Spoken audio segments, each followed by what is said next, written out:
Hello बच्चों। हमने पिछली कक्षा में जनसंख्या वितरण घनत्व वृद्धि और संगठन पाठ से संबंधित जनसंख्या क्या है, भारत में जनगणना कब से प्रारंभ हुई, भारत में संपूर्ण जनगणना भारत में कब हुई और जनगणना के बाद जनसंख्या का वितरण, फिर जनसंख्या का घनत्व जनघनत्व क्या है यह पढ़ा, भारत में जनसंख्या का घनत्व कहाँ पर किस प्रकार है इसके संबंध में जाना। फिर हमने जनसंख्या वृद्धि को समझा कि दो समय बिंदुओं के बीच किसी क्षेत्र विशेष में रहने वाले लोगों की संख्या में होने वाले बदलाव को जनसंख्या वृद्धि कहा जाता है। और जनसंख्या वृद्धि यदि हम 1901 से 19 अब तक की बात करें तो 4 अवस्थाओं में, पहली अवस्था, दूसरी अवस्था और तीसरी तथा चौथी अवस्था 1981 से अब तक, अभी चौथी अवस्था चल रही, इसके संबंध में जाना। फिर जनसंख्या वृद्धि में जो क्षेत्रीय भिन्नताएं हैं उसको समझने का काम किया था कि क्यों क्यों यहाँ पर जो जनसंख्या वृद्धि जो है उसमें क्षेत्रीय भिन्नताएं क्यों हैं, कि जहाँ जो जिस राज्य में साक्षरता दर बहुत अधिक है वहां पर वृद्धि जो है वहाँ कम है, और जहाँ पर निरक्षरता बहुत अधिक है, सुविधाओं का अभाव है, लोगों में जागरूकता की कमी है, वहां पर जनसंख्या वृद्धि तीव्र गति से हो रही है। और जो जिन भारत के जिन राज्यों में जनसंख्या वृद्धि बहुत कम हो रही है, जैसे कर्नाटक, केरल, तमिलनाडु, उड़ीसा, आंध्र प्रदेश, पुदुचेरी, इसको हमने पढ़ा था। सबसे कम जनसंख्या वृद्धि वाला राज्य ये है। और केरल, जहाँ का सर्वाधिक साक्षरता दर है, वहां पर जनसंख्या वृद्धि बहुत कम है, इसको हमने जाना था।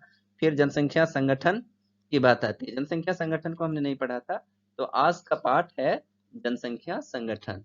तो जनसंख्या संगठन क्या है उसको हम सबसे पहले सीखें। जनसंख्या संगठन, ठ नहीं है, संगठन ग और ठ रहता तो अलग हो जाती। जनसंख्या संगठन, तो जनसंख्या की जो भौतिक, सामाजिक, सांस्कृतिक तथा आर्थिक विशेषताओं को जनसंख्या का संगठन कहते हैं। मतलब भारत में जो जनगणना, विश्व में कहीं भी हम जनगणना की बात करें, जो जनसंख्या है उन जनसंख्याओं को यदि देखें कि लोगों की जो संख्या बनी है वो कैसे बनी है, भिन्न भिन्न आयु वाले लोगों से, भिन्न भिन्न लिंगों वाले लोगों से, अलग अलग जगहों में रहने वाले लोगों से, और भिन्न भिन्न भाषाओं को बोलने वाले लोगों से, अविवाहित, विवाहित लोगों से, और विभिन्न प्रकार के प्रजातियों से, निरक्षर, साक्षर, उच्च शिक्षा वाले लोगों से, अमीर, गरीब,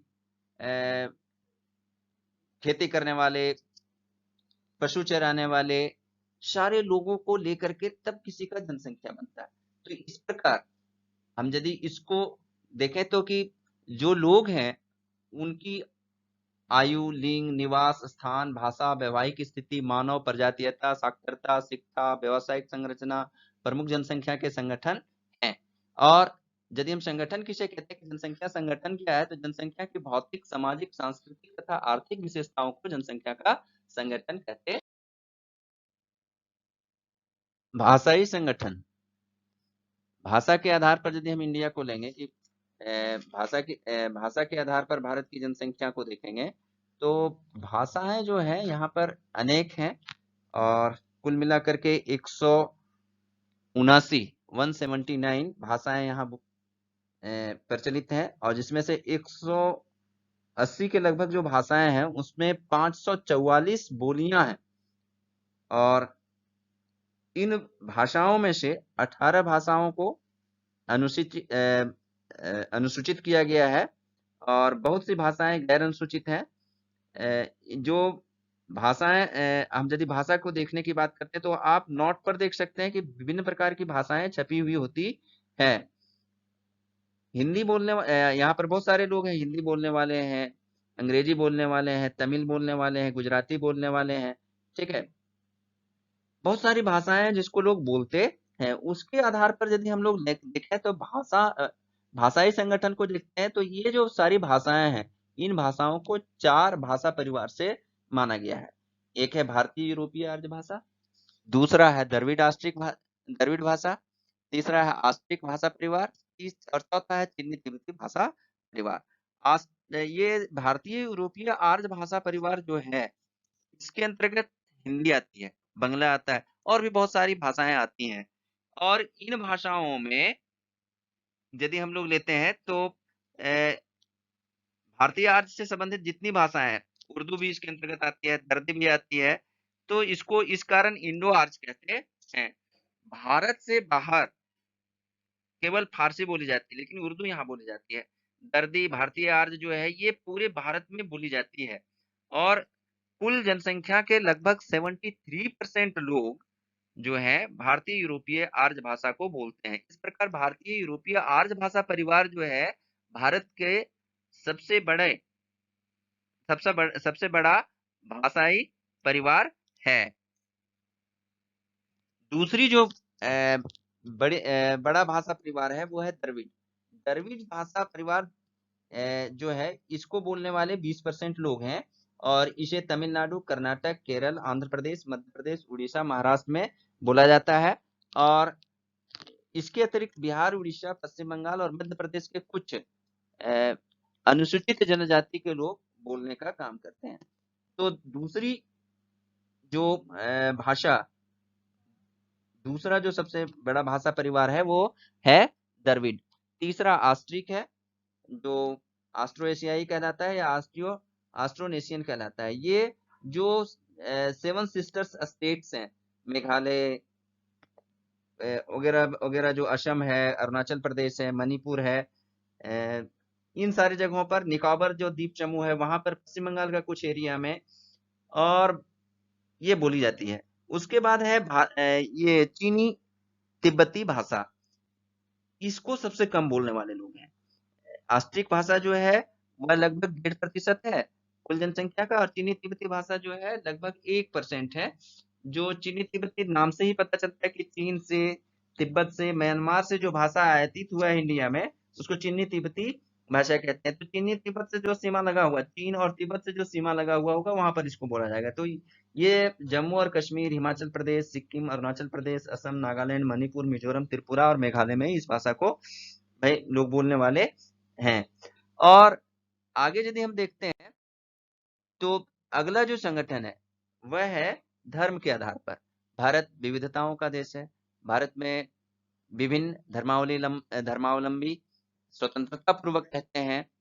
चूंकि भारत एक धर्मनिरपेक्ष देश है, तो इस धर्मनिरपेक्ष देश में बहुत सारे धर्म को मानने वाले लोग रहते हैं।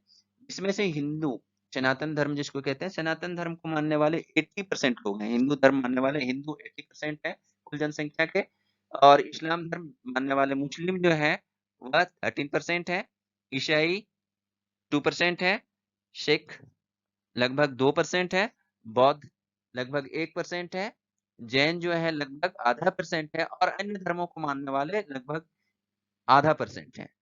तो भिन्न भिन्न धर्म वाले लोगों को भिन्न भिन्न धर्मों का के लोगों को लेकर के धार्मिक संगठन बना हुआ है, और सबसे अधिक जिनकी संख्या है वो सनातन धर्म मानने वाले लोगों की है।